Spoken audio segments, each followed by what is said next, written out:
Dear students, welcome back to my channel after a long period of time. From today onwards, we are going to start to learn the functional grammar. That is also one of the important part of your text as well as of your exam. Functional ગ્રામરના questions તમને section એમાં પણ પૂછાય છે અને section સીમાં પણ પૂછાય છે.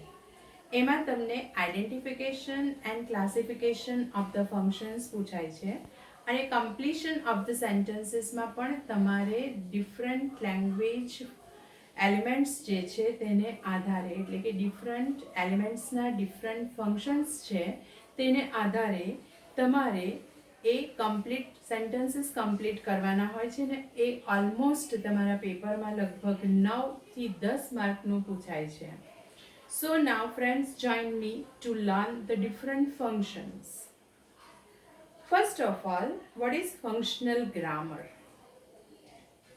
Traditional grammar full of rules and regulations. But what is functional grammar? I have written down the definition on the board. Let us try to understand this. It is based on the relation between the structure of a language and the various functions that the language performs in the various references.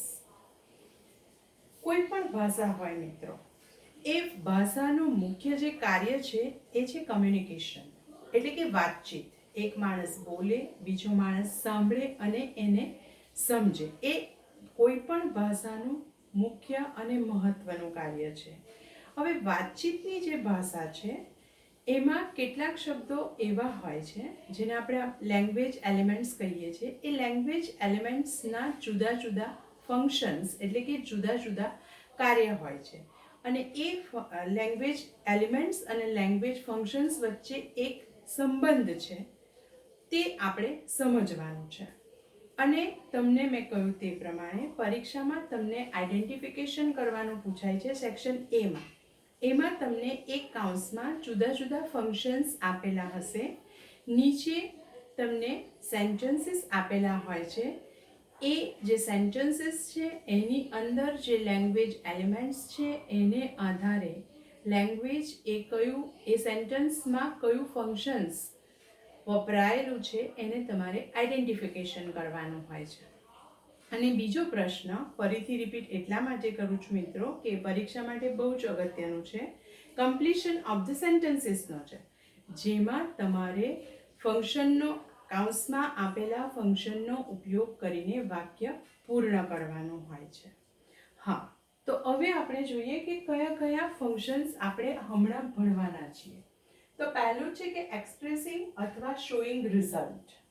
તો expressing અથવા showing result એ language ફંક્શનને દર્શાવવા માટે આપણી પાસે કયા કયા language elements છે.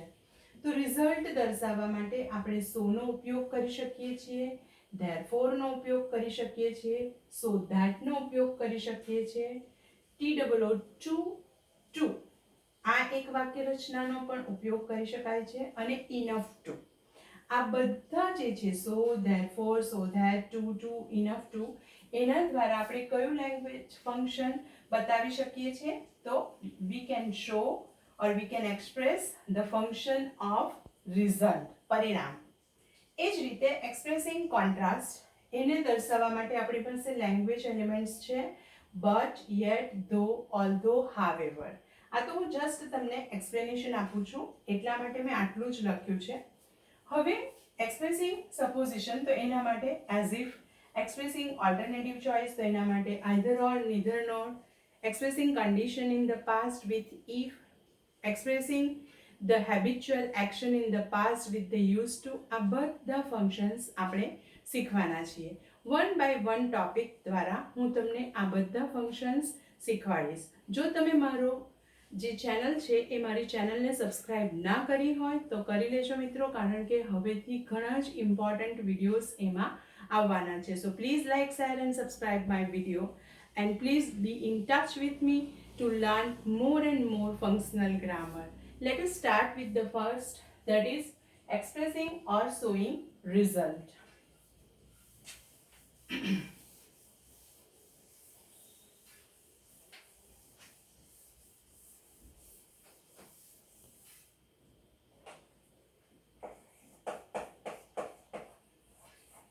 expressing or showing result. As you all know, the meaning of result, that is પરિણામ. અથવા એને આપણે ટ્રેડિશનલ ગ્રામરની ભાષામાં adverb clause of result પણ કહીશું. હવે તમારી પરીક્ષામાં સેન્ટેન્સીસમાં કયા કયા શબ્દો ને આમાં હોય તો એને અથવા તો કઈ કઈ લેંગ્વેજ એલિમેન્ટ્સ હોય તો આપણે એને એક્સપ્રેસિંગ અથવા શોઈંગ રિઝલ્ટ કહી શકીએ. તો એમાં સો, therefore, to,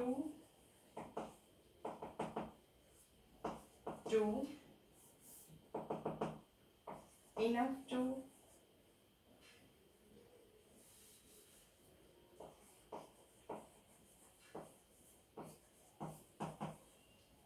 so that,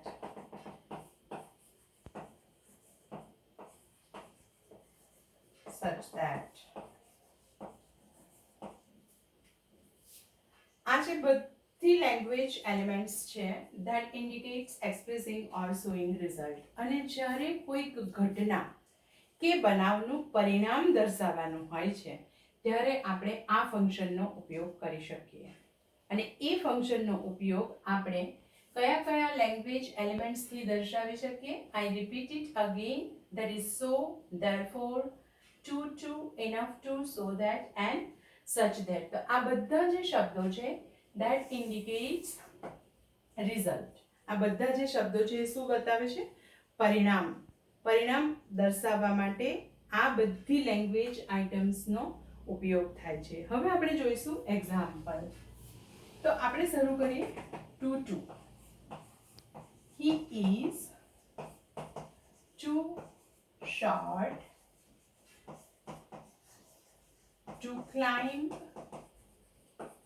the tree.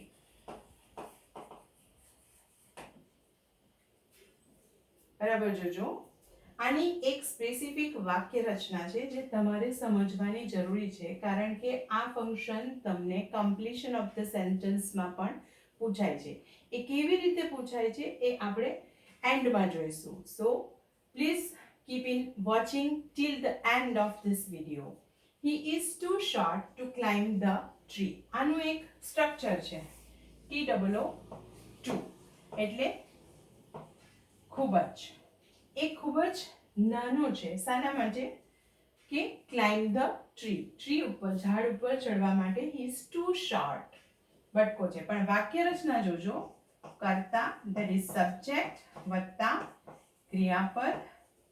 ક્રિયાપદ પછી TOO2 એના પછી જે શબ્દ છે short that is adjective અથવા વિશેષણ. પછી to અને પછી મૂળ ક્રિયાપદ અને પછી એક્સ્ટ્રા વર્ડ્સ જે પણ કંઈક છે તે જે વાક્યના રેફરન્સ માટે વપરાય છે. પણ યાદ શું રાખવાનું છે? ટુ જે છે એના પછી તરત આપણે શું વાપર્યું? વિશેષણ. એના પછી તરત આપણે શું વાપર્યું? TO2 અને મૂળ ક્રિયાપદ. એટલે સૌથી વધારે અગત્યની વસ્તુ મિત્રો આ યાદ રાખવાની છે.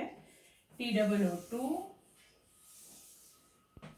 અને આ રીતે સાથે જ લખાય છે એટલે TOO2 short to climb the tree. આ એની વાક્ય રચના થઈ કે કરતા કરતા પછી ક્રિયાપદ, ક્રિયાપદ પછી TOO2 plus adjective plus to and main verb. હવે અહીંયા enough to તો he is short enough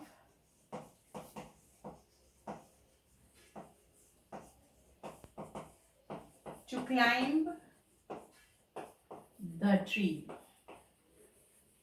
આ બધી વાક્ય રચના તમારે બરાબર યાદ રાખવી પડશે કારણ કે શોઈંગ રિઝલ્ટ પણ કમ્પ્લીશન ઓફ ધ સેન્ટેન્સમાં તમને કાઉન્સમાં જે શબ્દ આપેલો છે તે જ શબ્દનો ઉપયોગ કરીને તમારે વાક્યની પૂર્તિ કરવાની રહેશે. એટલે માની લો કે કાઉન્સ રિઝલ્ટ બતાવે છે આ બધા જ શબ્દો પણ તમને TOO2 આપેલું હોય તો એનાથી વાક્ય બનાવવું પડશે. તમને કૌંસમાં બ્રેકેટમાં ઇનફ ટુ આપેલું હશે તો એનું પ્રમાણે, એટલે તમારે દરેક વાક્ય રચનાના સ્ટેપ્સ અને સેન્ટેન્સ પેટર્ન બરાબર યાદ રાખવાની છે. હવે અહીંયા જુઓ, કરતા જરાક જ ફરક છે TWO2 અને ઇનફ ટુમાં. પછી ક્રિયાપદ આટલું કોમન છે. પછી આપણે TWO2 મૂકેલું અને પછી વિશેષણ મૂકેલું, જ્યારે ઇનફમાં વિશેષણ પહેલા આવે છે. એટલે he is short enough to climb the tree. આટલું યાદ રાખવાનું છે. he is too short to climb the tree. પણ ઇનફ નો ઉપયોગ કરીશું ત્યારે વિશેષણ આગળ આવી જશે અને વિશેષણ પછી ઇનફ ટુ નો ઉપયોગ થશે. હવે જોઈએ so that. તો આ જ વાક્યને જોઈએ. he is so short. he is so short that he cannot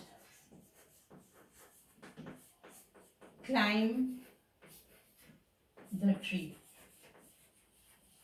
He is so short that he cannot climb the tree.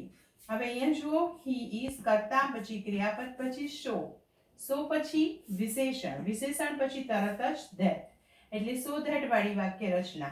અને that પછી પાછો કરતા પછી can એટલા માટે મૂક્યું કે અહીંયા સાદો વર્તમાન કાળ છે. અહીંયા જો is ની જગ્યાએ was કે સાદો ભૂતકાળ હોય તો આપણે અહીંયા can ની જગ્યાએ શું મૂકવું પડશે? could મૂકવું પડશે.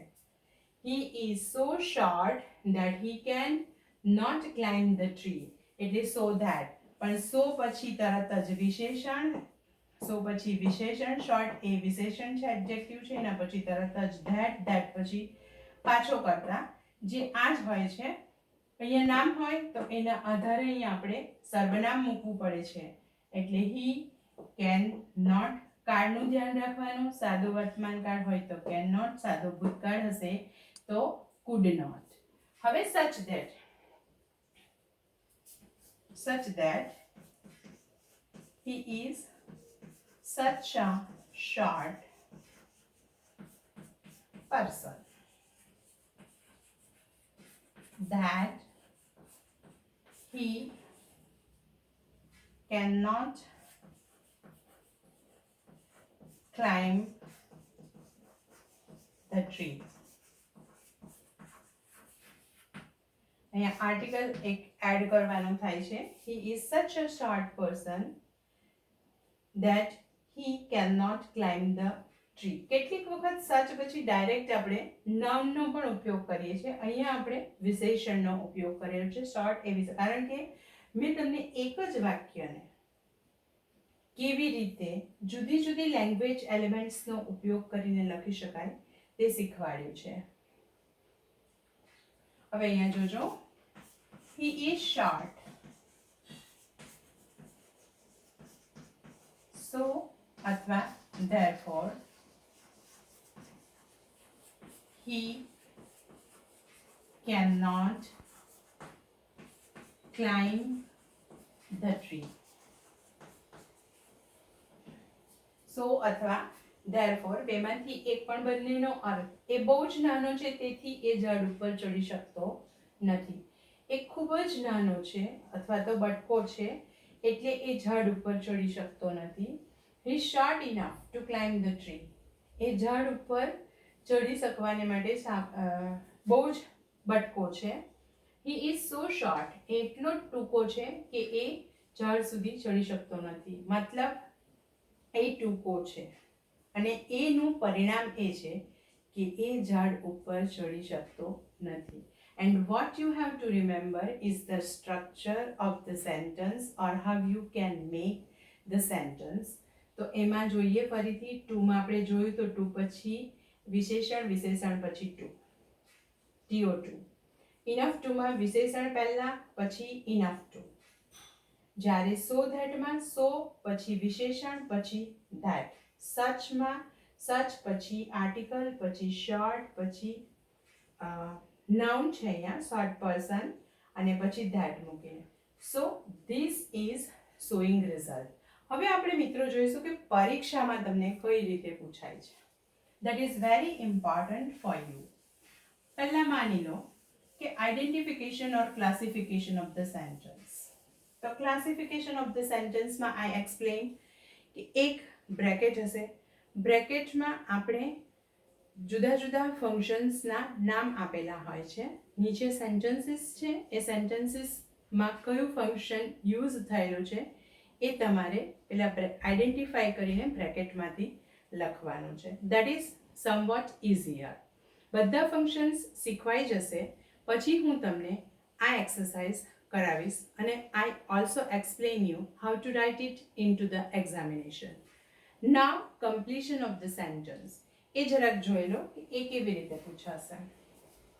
આ જ વાક્યને આપણે લઈએ તો he is dash dash dash કૌંસમાં expressing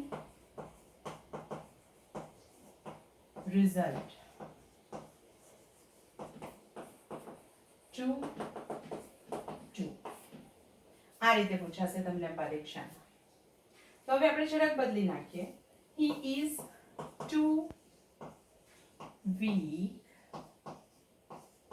too weak to walk.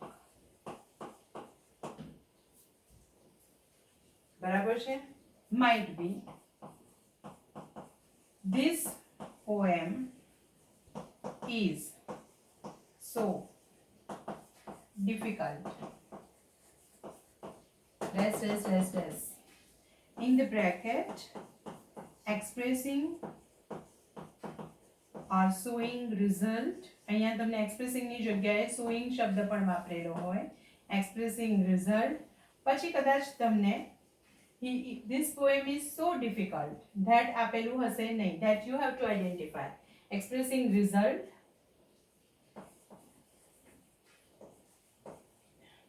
Expressing result and understand.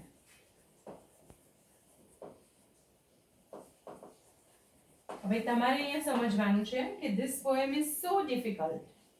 અહીંયા so આપેલું છે, અહીંયા expressing result છે એટલે આપણે so ની સાથે that વાપરવાનું છે. That you have to understand. Sometimes it may be given in the bracket. આટલું જ આપેલું this poem is પછી dash dash dash dash કૌંસમાં expressing result with so that. So this poem is so difficult that he cannot understand. So this is showing result. You can show the result or express the result with so, therefore, to, enough to, so that and such that. Once again, you see this video and try to understand. If you have any questions regarding this, you can write it in the comment box, or those who know me personally, they can contact me even. Thank you very much for being with me. See you in the next video with another function and with some more examples. Thank you. And please do take very good care of yourself.